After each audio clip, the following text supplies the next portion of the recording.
Hi, it's Dwyer, gamblersadvisory.com, a free site, bettingangle.us, a free site. It's Tuesday, April 5th, 2022. Let's talk boxing. But first, remember, the opinion you should follow should be your own. Just consider this video to be a second opinion from a complete stranger online.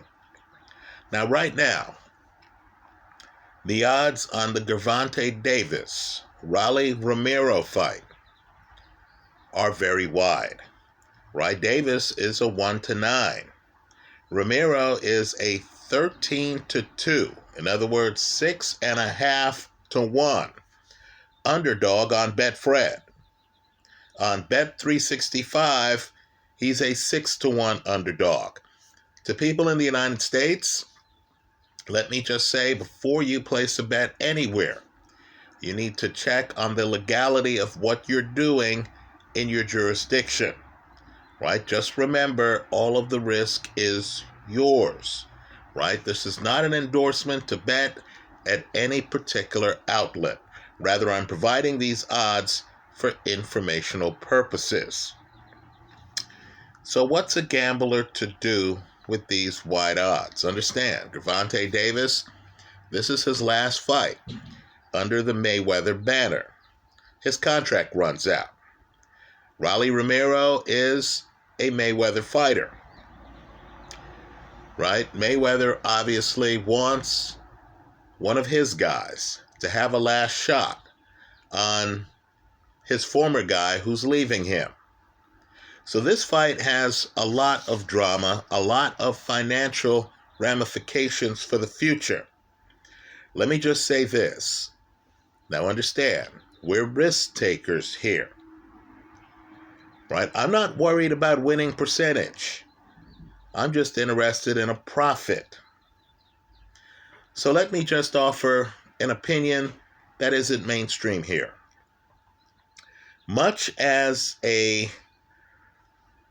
relief pitcher who throws fastballs in baseball doesn't have to know how to pitch, doesn't have to fully understand how to mix in curveballs, sliders, doesn't even have to know how to throw them. In boxing, a challenger, in my opinion, only has to have one A-level punch to have a chance to beat a better, more complete fighter. Put differently, as I like to say, a knockout puncher only has to be right once. The big secret in this fight, why this fight warrants your attention, is because Romero has an A-level left hook. Folks, it's A-level. It's a show closer. He doesn't have to outthink Gervonta Davis. He doesn't have to try to go to Gervonta Davis's body. There is a height gap of more than 2 inches between the fighters. Right? Davis, quite frankly, could make this an easy fight if he decides to fight low. But understand, Romero doesn't have to know the fine intricacies of the sport of boxing.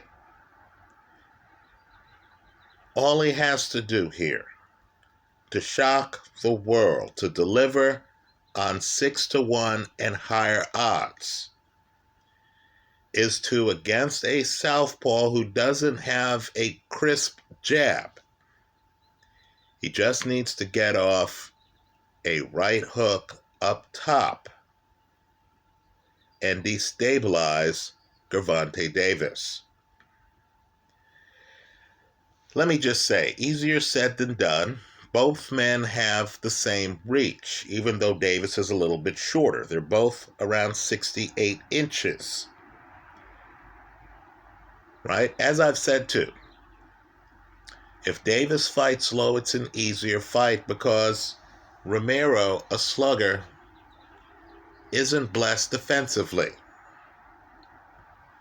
The way it lines up is Davis should be able to land with regularity his left hand to Romero's body.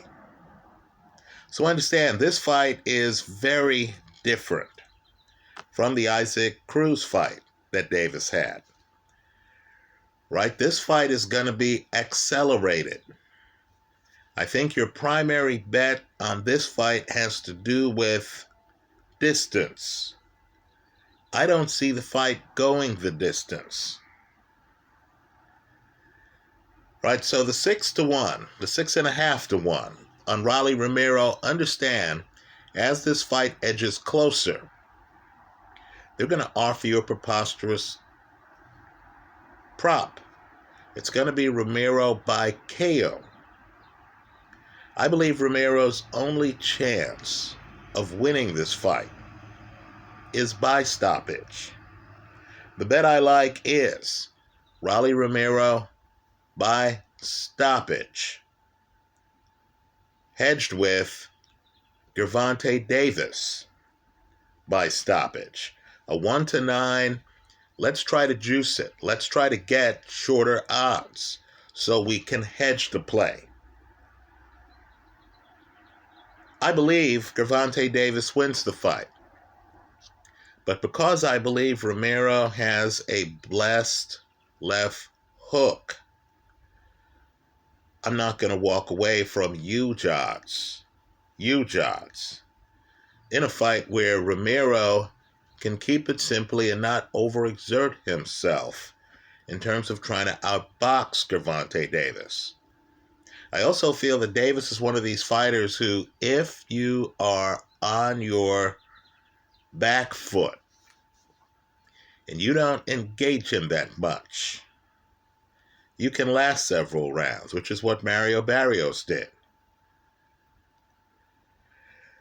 But if you are challenging him for supremacy in the pocket, if he understands that you actually have the punching power, which is what Romero has, to stop him, I believe you're facing a different Davis.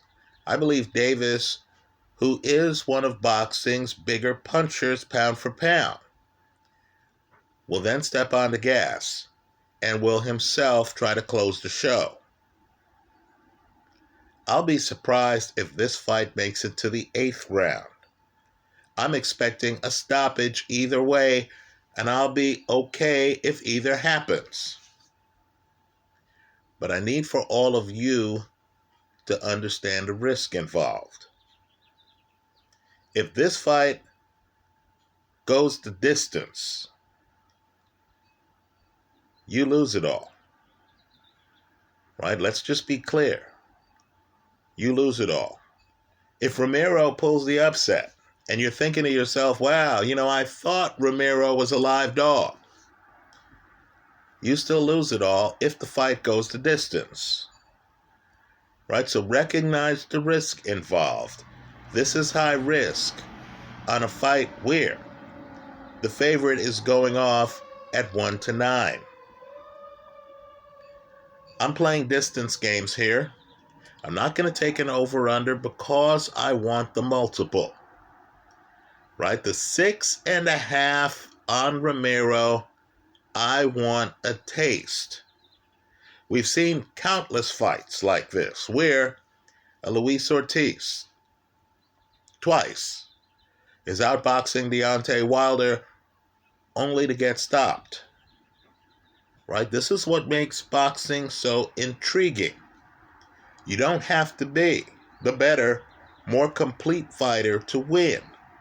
If you have an A-level punch that can close the show at any time. Here, the huge underdog, Rolly Romero, does. Right, folks? His left hook, simply put, is one of the best in boxing, in my opinion. Right? So the bet I'm recommending is to take Romero by stoppage. Why? Because 6.5-1 is not enough when you know Romero is not going to outbox Gervonta Davis. Understand, the two men have very different paths. Don't be fooled by Davis's thug persona. This is a guy who has a very extensive and distinguished amateur pedigree. Right? Understand, Davis actually has boxing skills. Don't let the knockouts blind you. By contrast, Rolly Romero is a specialist. Right? He has a great left hook. He's lived off of it. He comes bouncing around. You don't notice any consciousness about defense.